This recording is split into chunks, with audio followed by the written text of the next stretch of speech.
Golden Tate made a play, but then it was just, they just didn't have the horses. It wasn't going to happen, guys. It was kind of exactly what we thought, short of it being tied 14-14 at one point. 35-14 the final. Patriots go to 6-0. But let's look at the guy on the other side of the ball. Big test for him. Here's quarterback Daniel Jones and head coach Pat Shurmur after falling to 2-4. I didn't play well by any means. I don't mean to confuse that, but I don't think it was overwhelming. I think it was just bad plays, bad decisions. They did a good job of, we moved the ball a little bit at times, but we need to do a better job of staying on the field. We were only, I think, 2 for 10 on third downs, which is not good. That hasn't been the way it's been the last couple of weeks. Give them credit. They made more plays than we did. They won the game. Giants started off strong, but look at their numbers in the fourth quarter compared to the past. No points, 8 total yards, 4 passing yards, and 1 first down. They did score the first passing touchdown on this #1 defense with New England in New England. So let's hit a little eye test for the rookie, Daniel Jones. I'm not going to talk about his poise or his demeanor, but what did you guys make of his play against the Patriots? Does he pass the eye test? Did he look the part? Sure. That's fine. But for me, it's about the turnovers. That's what I'm focused on. It's those poorly thrown balls that you have to protect like your family jewels. And even though this defense is nuts, he's out there throwing this rock around as if he was a novice player. And here's the thing. I know we all got excited about Daniel Jones, and rightfully so. He came in for Eli, and he didn't have Saquon, won a couple games. But when you face a team like this, that can put things in perspective, show you how young you are, show you how inexperienced you are, teach you the life lessons of when to tuck the ball, when to throw it out of bounds, and when to take a sack. That's what the difference is between Daniel Jones passing the eye test 5 years from now and Daniel Jones passing the eye test as a rookie. Does he look the part? Sure, Kay. Does he have a long way to go? Yes. Yeah, rookies were 0-11 as quarterback going into Foxborough, going into their 0-12. That doesn't even blip on the radar with Daniel Jones last night. He didn't do anything last night. And I don't blame him. No Saquon, no Evan Engram, no Sterling Shepard. And the approach to this game wasn't exactly let's go for the jugular here. It's 4th and 2. They're down 14 points with 7 minutes left to go on the road. And your rookie is playing his butt off, getting knocked around. And Pat Shurmur punts. I don't think the approach in this game was, let's go and slay the dragon. This one was, let's keep it close. Let's try to protect our quarterback. And let's try to live another down.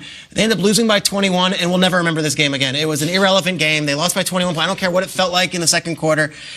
I'm going to give an asterisk on Daniel Jones' performance. It was irrelevant. It doesn't matter at this point.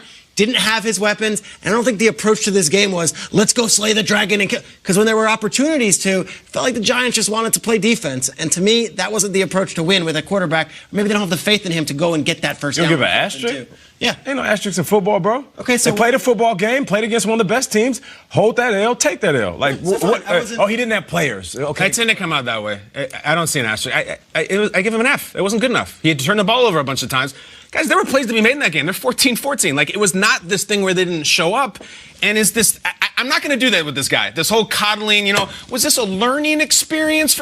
A learning experience with Daniel Jones, we decided to take a geology elective at Duke, okay? They're minerals, not rocks. That's great. This was not it. And I'm looking at guys like Gardner Minshew, who was taking about 600 picks after Daniel Jones. Kyle Allen, who was not taken. And they're winning, and they're playing games, and I get it. It's the Patriots. But, I'm not going to say that was fine. He didn't have his players.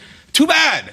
He threw way too many interceptions, and it just didn't go well. I need a better game than that. And if he did play better than that, I think they would have been in contention at the end of the game. I think they were. Any more. But there is an idea that this wasn't a fair fight, right? He doesn't have Saquon. He doesn't have Evan Engram, who's clearly very important to that offense. Sterling Shepard, Golden Tate's just in his second week back. He actually made a lot of great plays.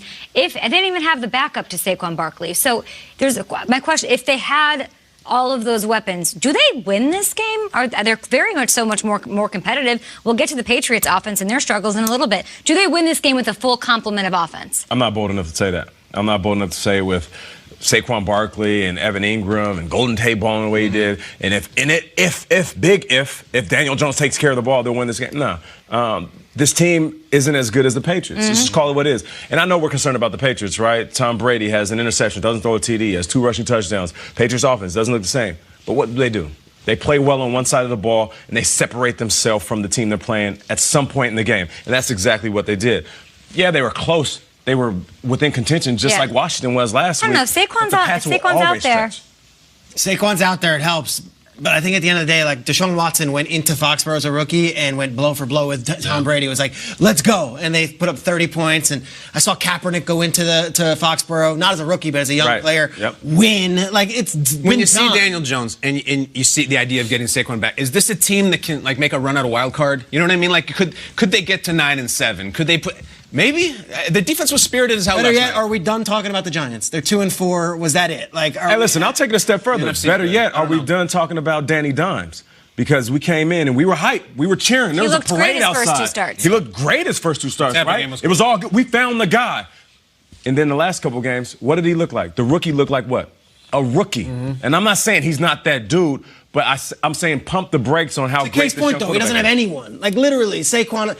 I'm not, again, I come off as negative on these guys because they have NFL journeys, but like, you should never go into an NFL football game with an undrafted running back from Rutgers named John Hillman and Eli Penny and Darius Slayton as your key core playmakers. Up against the Minnesota defense. Up against the top two defensive Look at what Brady had out there last night. I mean, he loses Gordon. Edelman is, they have Golden Tate on the other side. It's interesting because it's the standard of like, I'll play with Lacoste and some guy named Izzo, and I'm still going to hang 40 points on you. You know what I mean? Like, that's what makes Brady Brady, though. Tell that to Nick Mullins last year with the San Francisco 49ers, who was competitive in every game, lighting it up, throwing it to George Kittle without Jet McKinnon sitting behind him. I mean, this story happens every single year. It's happening right now. Kyle mentioned a couple of teams. I'm not saying that he didn't go in shorthanded, but when you're turning the ball, that's one thing you can't control. Yeah. If you're dropping back and you're taking a hit and you're thinking to yourself, maybe I can get this out to one of my receivers and it gets picked off. That's on the QB. Yeah. So all I'm saying is he has to play better, and he also needs to know. There wasn't a single moment where a wide receiver on the Giants had any separation from those Patriots defenders. He had no shot. He was thrown into. They're draped him. Even the Golden Tate touchdown was an incredible play by Tate. And that's been a theme on every team, though, Trace. It ain't just the Giants. Fair. There was the thought going into yesterday's game, even if they lose, are we going to feel better about Daniel Jones as Giants fans in the morning? Tell us how you feel out there at GMFB. Please hit us up. Let us know. Maybe we'll run some of your tweets on the air as we get an injury update from Ian Rappaport. Rap keeps coming to us from the East Coast. What can you tell us about what's going on? I know Panthers running back Christian McCaffrey is dealing with a bit of an injury. He missed practice on Wednesday. He was back out there on Thursday ahead of their game against the Bucs on Sunday morning in London. And then what's going on with Tyreek Hill?